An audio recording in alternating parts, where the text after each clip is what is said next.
അപ്പോൾ അതെ നമ്മുടെ ഓണസദ്യ ഒരുക്കാനുള്ള പച്ചക്കറി എല്ലാം വാങ്ങിച്ച് സെറ്റാക്കിയിട്ടുണ്ട്. ഇനി നാളെ ഇതെല്ലാം എടുത്ത് ഞാൻ തന്നെ ഉണ്ടാക്കണം, കുക്ക് ചെയ്യണം. രാവിലെ നേരത്തെ എണീറ്റ് എല്ലാം കുക്ക് ചെയ്യണം. എല്ലാ വിഭവങ്ങളും ഉണ്ട്. Hi dears, welcome back our new video. അപ്പോൾ ഓണസദ്യ ഒരുക്കാനുള്ള പച്ചക്കറികളാണ് കേട്ടോ ഇപ്പോൾ ഈ കാണുന്നത്. ഞങ്ങൾ പൊതുവെ ഉത്രാടം നാളിലാണ് പച്ചക്കറിയൊക്കെ വാങ്ങിക്കാറ്. ഇത് തിരുവോണം നാളിലേക്ക് ഉള്ളതെന്നുള്ളതല്ല, അത് കഴിഞ്ഞിട്ട് എന്തായാലും ഒരു ഒന്നൊന്നര ആഴ്ചയോളം ഈ പച്ചക്കറി ഇതുപോലെ ഉണ്ടായിരിക്കും. കാരണം ഇവിടെ അധികം ആളുകളൊന്നും ഇല്ലല്ലോ. അപ്പോൾ അതുകൊണ്ട് തന്നെ എല്ലാ വിഭവങ്ങളും ഉണ്ടാക്കും, പക്ഷേ എല്ലാം കുറച്ചുണ്ടാക്കിയാൽ മതി. കാരണം നമ്മൾ അന്നത്തെ ദിവസം കഴിക്കും, പിറ്റത്തെ ദിവസത്തേക്ക് ആ വീട്ടത്തിൻ്റെ അന്ന് കുറച്ചൊക്കെ ഉണ്ടായിരിക്കും, പിന്നെ ഉപയോഗിക്കില്ലല്ലോ. അപ്പോൾ കുറേശ്ശെ മാത്രമേ ഉണ്ടാക്കാറുള്ളൂ. നമ്മളെല്ലാ വിഭവങ്ങളും ഉണ്ടാക്കും, പക്ഷേ കഴിക്കാൻ നേരത്തൊന്നും കഴിക്കാൻ തോന്നില്ല. കാരണം നമ്മൾ തന്നെയല്ലേ ഇതെല്ലാം ഉണ്ടാക്കുന്നത്. നമ്മൾ തന്നെ ഉണ്ടാക്കുന്നതെന്ന് കരുതി രുചിയില്ലാത്ത കാരണമല്ല കേട്ടോ. എല്ലാതും ഉണ്ടാക്കി ഒരു തരം മടുപ്പ് വരും. എല്ലാതിൻ്റെ രുചിയും മണവും എല്ലാം ഇങ്ങനെ വന്നിട്ട് നമുക്ക് തന്നെ ഒരു മടുപ്പ് തോന്നും. അവസാനം പണികളെല്ലാം കഴിഞ്ഞിട്ട് കഴിക്കാൻ സമയത്ത് എന്തെങ്കിലും കൂട്ടി അങ്ങ് കഴിക്കുക ചെയ്യാറ്. പിന്നെ ഒന്ന് കിടന്നാൽ മതി എന്നാണ് തോന്നുന്നത്. കാരണം അത്രയും നേരത്തെ എണീക്കും, കാരണം എല്ലാ വിഭവങ്ങളും ഉണ്ടാക്കണ്ടേ. നേരത്തെ എണീക്കും, പിന്നെ ഇതെല്ലാം ഉണ്ടാക്കി വരുമ്പോഴത്തേക്കും ആകെ ടയേർഡാവും. അപ്പം ഇനി ഈ പച്ചക്കറികളൊക്കെ ഒന്ന് അറേഞ്ച് ചെയ്ത് വെക്കണം. പൊതുവേ എനിക്ക് വീട്ടിലിങ്ങനെ ഓരോ സാധനങ്ങൾ കൊണ്ടുവന്ന് കഴിഞ്ഞിട്ടുണ്ടെങ്കിൽ നമ്മൾ ഈ പരിപ്പും പയറും അങ്ങനെ എന്ത് സാധനം കൊണ്ടുവന്നാലും ഇങ്ങനെ അറേഞ്ച് ചെയ്ത് വെക്കുന്നത് എനിക്ക് ഭയങ്കര ഇഷ്ടമുള്ളൊരു കാര്യമാണ് കേട്ടോ. അപ്പം ഞാനിത് ഫസ്റ്റ് ഒരു ട്രേ എടുത്തിട്ടുണ്ട്. അപ്പോൾ ഇതിലിനി കുറച്ച് പച്ചക്കറി ഇതിൽ ഒരുക്കി വെക്കണം. പിന്നെ ഈ പച്ചമുളക് നമ്മുടെ വീട്ടിൽ മുൻപേ ഉണ്ടായിരുന്ന പച്ചമുളകാണ്. അപ്പോൾ അതുകൊണ്ട് ഇപ്രാവശ്യം പച്ചമുളക് വാങ്ങിക്കേണ്ടി വന്നിട്ടില്ല. അങ്ങനെ എല്ലാവിധ പച്ചക്കറികളും നമ്മൾ വാങ്ങിച്ചിട്ടില്ല, കാരണം കുറച്ച് പച്ചക്കറിയൊക്കെ നമ്മുടെ വീട്ടിലുണ്ട്. അപ്പം ഞാൻ ഈ പച്ചമുളകിൻ്റെ ഈ ഒരു ട്രേയിൽ ഞാൻ തക്കാളി വെക്കുകയാണ് കേട്ടോ ചെയ്യുന്നത്. അങ്ങനെ ഓരോന്നിനും ഓരോരോ ട്രേ അങ്ങനെയൊന്നുമില്ല. ഞാനങ്ങനെ എല്ലാതും എനിക്ക് കാണുന്ന അല്ലെങ്കിൽ കയ്യെത്തും ദൂരത്ത് കുറച്ചങ്ങ് വെക്കുകയാണ് ചെയ്യാറ്. അപ്പോൾ ഇതിലിതേ പച്ചമുളകും തക്കാളിയും ക്യാരറ്റും കൂടിയിട്ടാണ് ഈ ഒരു ട്രേയിൽ വെച്ചിട്ടുള്ളത് കേട്ടോ. നമുക്ക് അടുത്ത പാത്രം എടുത്തിട്ട് അടുത്ത കാര്യങ്ങളും കൂടെ നമുക്കിതിൽ അറേഞ്ച് ചെയ്ത് വെക്കണം. അപ്പോൾ ഇനിതാ ഈ ഒരു പാത്രത്തിൽ ഇത്രയും ആയിട്ടുണ്ട്. നമുക്കിനി അടുത്ത ഒരു സ്റ്റോറേജ് ബോക്സ് എടുക്കാം കേട്ടോ. അപ്പോൾ ഇനി ഒരു കൊട്ടയാണ് എടുത്തിരിക്കുന്നത്. അപ്പോൾ ഇതിൽ കാണുന്നത് ഇവിടെ ഉണ്ടായിരുന്ന കഷ്ണങ്ങളാണ് കേട്ടോ. കുറച്ച് ചെറുനാരങ്ങ, മത്തട കഷ്ണം, കൈപ്പട കഷ്ണം, അങ്ങനെ. അപ്പോൾ ഞാൻ ഈ കഷ്ണങ്ങളായിട്ട് കിട്ടുന്നതൊക്കെ ഉണ്ടല്ലോ, അതൊക്കെ ഇതിലങ്ങ് വെക്കാമെന്ന് വിചാരിച്ചു കേട്ടോ. എനിക്ക് ഇതുപോലത്തെ പാത്രങ്ങളൊക്കെ ഭയങ്കര ഇഷ്ടമാണ് കേട്ടോ. ഇതിനധികം റേറ്റ് ഒന്നും വരുന്നൊന്നുമില്ല, ഒരു 100-150 ആ ഒരു റേഞ്ചിലൊക്കെ തന്നെ വരുന്നുള്ളൂ. അപ്പം ഞാൻ പാത്രക്കടയിലൊക്കെ പോയി കഴിഞ്ഞിട്ടുണ്ടെങ്കിൽ ആദ്യം ഇങ്ങനത്തെ ഒക്കെ പാത്രങ്ങളാണ് ഞാൻ അധികവും വാങ്ങിക്കുക. കാരണം പച്ചക്കറി ഇട്ട് വെക്കാനും ഫ്രൂട്ട്സ് എടുത്ത് വെക്കാനും പിന്നെ അതുപോലെ തന്നെ കുറച്ച് മേക്കപ്പ് സാധനങ്ങൾ അങ്ങനത്തെ ഒക്കെ സാധനങ്ങളൊക്കെ ഞാൻ ഇങ്ങനത്തെ കുറേ ബോക്സിലിട്ട് വെക്കണം എനിക്ക് ഭയങ്കര ഇഷ്ടമാണ് കേട്ടോ. അപ്പോൾ ഞാൻ ഈ കട്ട് ചെയ്ത് കിട്ടുന്ന പച്ചക്കറികളൊക്കെ ഉണ്ടാവുമല്ലോ, നമ്മൾ ഈ കുമ്പളങ്ങ, മത്തങ്ങ, അതങ്ങനെ ഫുള്ളായിട്ടല്ല വാങ്ങിച്ചിട്ടുള്ളത്, കഷ്ണമായിട്ടാണ് വാങ്ങിച്ചിട്ടുള്ളത്. അപ്പോൾ അതെല്ലാം കഷ്ണമായിട്ട് കിട്ടുന്നതെല്ലാം ഈ ഒരു ബോക്സിൽ ഈ ഒരു കൊട്ടയിൽ ഞാൻ അറേഞ്ച് ചെയ്ത് വെച്ചിട്ടുണ്ട്.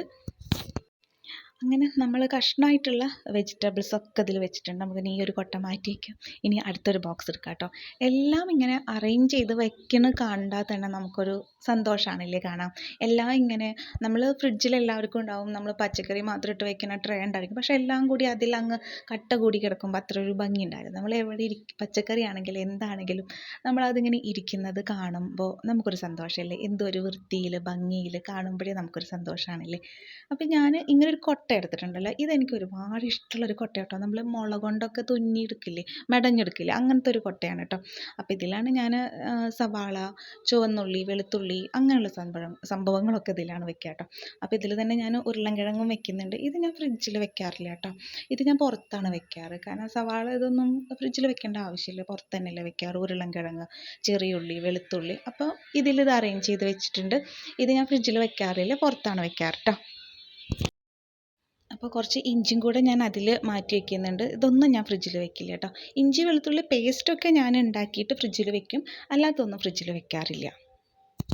ഇത് നമ്മൾ നേരത്തെ കഷ്ണങ്ങളൊക്കെ മാറ്റി വെച്ചൊരു കൊട്ട ഉണ്ടല്ലോ, ആ കൊട്ടയുടെ ചെറുതാണ് കേട്ടോ ഈ ഒരു കൊട്ട. അപ്പോൾ ഇതിൽ ഞാൻ വെണ്ടയ്ക്കൊക്കെ ഇട്ട് വെക്കാമെന്നാണ് വിചാരിക്കുന്നത്. സാമ്പാറിക്കൊരു 2-3 വെണ്ടയ്ക്ക മാത്രം മതി, പക്ഷേ ഇവിടെ എല്ലാവർക്കും വെണ്ടയ്ക്കത്തോരനൊക്കെ ഭയങ്കരമായിട്ട് ഇഷ്ടമാണ്. അപ്പോൾ കുറച്ചധികം വെണ്ടയ്ക്ക വാങ്ങിച്ചിട്ടുണ്ട് കേട്ടോ. നല്ല ഫ്രഷ് വെണ്ടയ്ക്കയാണ്. ഫ്രഷായിട്ട് നമ്മൾ കുറച്ച് പച്ചക്കറിയൊക്കെ കാണാമെന്ന് വെച്ചാൽ നമ്മൾ കുറച്ചധികം വാങ്ങിച്ച് വയ്ക്കുന്നത് നല്ലതല്ലേ, എല്ലായ്പ്പോഴും കിട്ടിക്കൊള്ളുന്നില്ലല്ലോ. അപ്പോൾ ഞാൻ ഇന്ന് നേരത്തെ തന്നെ പച്ചക്കറിയൊക്കെ വാങ്ങിച്ചിട്ട് വന്നു കേട്ടോ. കാരണം വൈകുന്നേരം ആകുമ്പോഴത്തേക്കും ഒക്കെ നാശമായതൊക്കെ ആവും നമുക്ക് കിട്ടുന്നുണ്ടാവും. കാരണം കാരണം തിരക്കും കൂടുതലായിരിക്കും. അപ്പോൾ രാവിലെ തന്നെ വെജിറ്റബിൾസൊക്കെ അങ്ങ് വാങ്ങിച്ചു, അതൊക്കെ ഉണ്ട് അറേഞ്ച് ചെയ്ത് വെക്കുകയാണ്. അപ്പോൾ അതേ നമ്മൾ വെണ്ടയ്ക്കൊക്കെ നല്ല ഫ്രഷ് വെണ്ടയ്ക്കട്ടെ, എനിക്ക് നല്ല കണ്ടപ്പോൾ തന്നെ നല്ലൊരു കൗതുകം തോന്നി വെണ്ടയ്ക്ക കണ്ടപ്പോൾ. അപ്പോൾ അതുകൂടെ വെണ്ടയ്ക്ക കൂടെ ആ ഒരു ബോക്സിൽ സെറ്റ് ചെയ്ത് വെച്ചിട്ടുണ്ട്.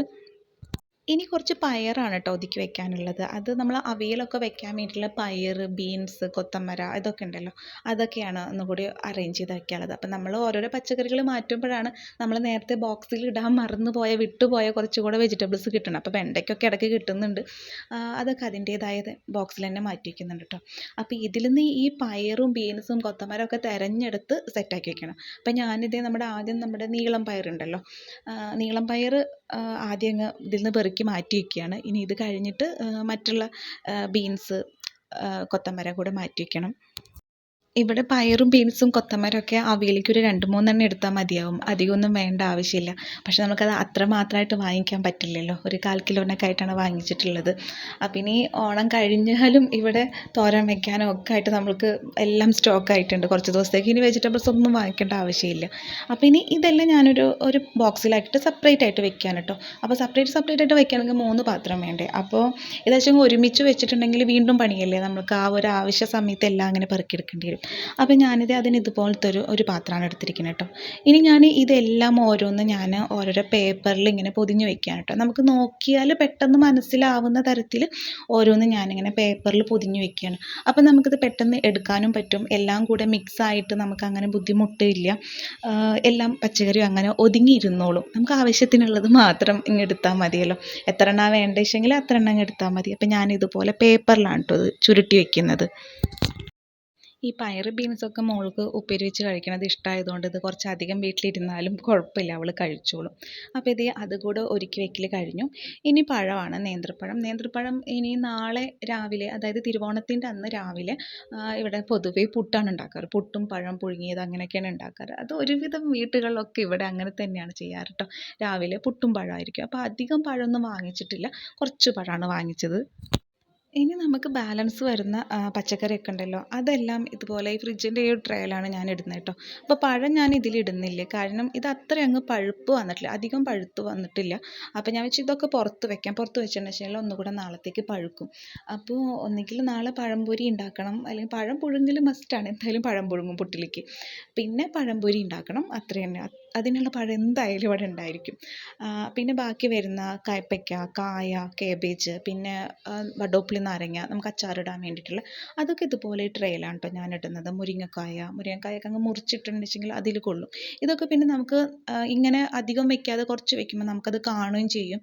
അതുകൊണ്ട് നമ്മളിത് പെട്ടെന്ന് എടുക്കും. അല്ലെങ്കിൽ അടിയിൽ ഇങ്ങനെ വന്നിട്ട് പച്ചക്കറിയൊക്കെ നാശമാവും. ഇതാകുമ്പോൾ നമുക്ക് കുറച്ച് വെച്ചിട്ടുണ്ടെങ്കിൽ അത് നമുക്കങ്ങ് എടുക്കുകയും ചെയ്യാം, അത്ര പെട്ടെന്ന് നാശമാകത്തുമില്ല. അപ്പം ഇനി ഇതുകൂടെ കഴിഞ്ഞു. ഇനി ഇതാ നമ്മുടെ പച്ചക്കറി എല്ലാം ഒതുക്കി കഴിഞ്ഞു കേട്ടോ. ഇനി ഇതേ ആ ഒരു കവറിലിരിക്കുന്നത് വറ്റൽ മുളകാണ് കേട്ടോ. അപ്പം ഞാനത് ഒരു ബോട്ടിലിൽ ഇട്ട് വെക്കുകയാണ് ചെയ്യാറ്. അപ്പോൾ ഇതേ വറ്റൽ മുളക് ഇവിടെ മുളക് പൊടിയാണ് വാങ്ങിക്കാറ്, പൊടിയായിട്ട് മില്ലിൽ നിന്ന് നമുക്ക് ഫ്രഷ് ആയിട്ടുള്ളത് കിട്ടും, അതാണ് ഉപയോഗിക്കാറ്. പിന്നെ ഇത് വറ്റൽ മുളക് നമുക്ക് കറികൾ വറുത്തിടാനും അതുപോലെ ചമ്മന്തി അരയ്ക്കാനും തോരനിലേക്കും അങ്ങനെ മുളക് കുത്തിയിടുന്ന ഉപ്പേരികളൊക്കെ ഉണ്ടാവില്ലേ, അങ്ങനെയൊക്കെ വേണ്ടിയിട്ട് കുറച്ചധികം വറ്റൽ മുളക് മാത്രമായിട്ട് മാറ്റി വയ്ക്കാറുണ്ട്. അപ്പം നാളെ ഒരു സദ്യ ഒരുക്കുമ്പോൾ എന്തായാലും കറി എല്ലാം വറുത്തിടാനും ഒക്കെ ഉണ്ടായിരിക്കുമല്ലോ, അപ്പോൾ വറ്റൽമുളകിൻ്റെ ആവശ്യം കൂടുതലാണ്. അപ്പോൾ അതെല്ലാം ഇതുപോലൊരു പാത്രത്തിലാണ്, ഒരു കുപ്പിയിലാണ് ഞാൻ ഇട്ട് വയ്ക്കാറ് കേട്ടോ. അപ്പോൾ അത് നമുക്കിങ്ങനെ കാണുകയും ചെയ്യാം, പെട്ടെന്ന് ഏത് പാത്രത്തിലാണ് തിരഞ്ഞു നോക്കേണ്ട ആവശ്യമില്ല. അപ്പോൾ ഇതുപോലൊരു കുപ്പിയിലാക്കി വെക്കും. ഇനി ഇതിൽ നിന്ന് കുറച്ച് ഞാൻ എടുത്തിട്ട് ചതച്ച് വെക്കും കേട്ടോ, നമുക്ക് ഉപ്പേരിക്കൊക്കെ വേണമെങ്കിൽ എടുക്കാമല്ലോ. അപ്പോൾ ഞാൻ കുറച്ച് എടുത്തിട്ട് ചതച്ച് വെക്കും. അങ്ങനെ അതും കഴിഞ്ഞു. പഴം നമ്മൾ ഫ്രിഡ്ജിൽ വെക്കുന്നില്ല, പുറത്തേക്ക് മാറ്റി വയ്ക്കുകയാണ് ചെയ്യാറ്, നാളേക്ക് ഒന്നുകൂടെ പഴുക്കണമല്ലോ, അപ്പോൾ അതിന് വേണ്ടിയിട്ട്. അപ്പോൾ ഇനി നമുക്ക് ഒതുക്കി വെക്കാൻ കായം ഞാൻ പൊടിയായിട്ടാണ് കേട്ടോ വാങ്ങിച്ചിട്ടുള്ളത്, കാരണം ഇത് അച്ചാറിലേക്കൊക്കെ വേണ്ടിയിട്ട്. വേറെ സാമ്പാറിലേക്ക് ഇടാനുള്ള കായം വേറെയുണ്ട്. പിന്നെ ഉലുവ, പപ്പടം, ശർക്കര ഇത്രയും മാത്രം മതി, ബാക്കിയെല്ലാം നമ്മുടെ വീട്ടിലുണ്ട്, ഒന്നും വാങ്ങിക്കാനില്ല. ഇപ്പോൾ എല്ലാം നമ്മൾ റെഡിയാക്കി വെച്ചിട്ടുണ്ട്. റെഡിയാക്കി വെച്ചത് ഒന്നുകൂടെ ഞാൻ കാണിക്കുകയാണ്. എനിക്ക് ഭയങ്കര ഇഷ്ടമാണ് കേട്ടോ ഇങ്ങനെ എല്ലാം സെറ്റ് ചെയ്ത് വെക്കുന്നത്. പിന്നെ നമ്മുടെ മിൽക്ക് മെയ്ഡ് പായസത്തിന് നിർബന്ധമാണ്. അപ്പോൾ ചെറിയൊരു ബോട്ടിലാണ് ഞാൻ വാങ്ങിച്ചത് കേട്ടോ, കാരണം ഒന്നുകൊണ്ടല്ല, ഇവിടെ മിൽക്ക് മെയ്ഡ് വെറുതെ കഴിക്കുന്നത് ഭയങ്കര ഇഷ്ടമാണ്. എനിക്കടക്കം ഞാനും മോളും എല്ലാം ഇങ്ങനെ മിൽക്ക് മെയ്ഡ് എടുത്ത് ഇടയ്ക്കിടയ്ക്ക് എടുത്ത് കഴിക്കുന്നത് ഭയങ്കര ഇഷ്ടമാണ്. അപ്പോൾ അതുകൊണ്ട് തന്നെ ഞാൻ ചെറിയൊരു ബോട്ടിലാണ് വാങ്ങിച്ചത്. പായസത്തിനും കൂടി എടുത്താൽ പിന്നെ കുറച്ചല്ലേ ഉണ്ടാവുകയുള്ളൂ. അപ്പോൾ പിന്നെ പെട്ടെന്ന് അങ്ങ് തീർന്നോളും. അല്ലെങ്കിൽ ഇങ്ങനെ എടുത്തെടുത്ത് കഴിച്ചുകൊണ്ടിരിക്കും. അപ്പോൾ അതെ നമ്മുടെ ഓണസദ്യ ഒരുക്കാനുള്ള പച്ചക്കറി എല്ലാം വാങ്ങിച്ച് സെറ്റാക്കിയിട്ടുണ്ട്. ഇനി നാളെ ഇതെല്ലാം എടുത്ത് ഞാൻ തന്നെ ഉണ്ടാക്കണം, കുക്ക് ചെയ്യണം. രാവിലെ നേരത്തെ എണീറ്റ് എല്ലാം കുക്ക് ചെയ്യണം. എല്ലാ വിഭവങ്ങളും ഉണ്ട് ഉണ്ടാക്കുന്നുണ്ട്. അപ്പോൾ വിഭവങ്ങൾ എന്തൊക്കെയാണ് അതിൻ്റെ ഒരു ഡീറ്റെയിൽ വീഡിയോ ഞാൻ മറ്റൊരു ദിവസം അപ്ലോഡ് ചെയ്യാം കേട്ടോ. അപ്പോൾ എല്ലാവരും ഓണമൊരുക്കങ്ങളൊക്കെ തുടങ്ങിയില്ലേ? അപ്പോൾ എല്ലാവർക്കും എൻ്റെ വീഡിയോ കണ്ട് എന്നെ സപ്പോർട്ട് ചെയ്യുന്ന എല്ലാവർക്കും ഓണാശംസകൾ.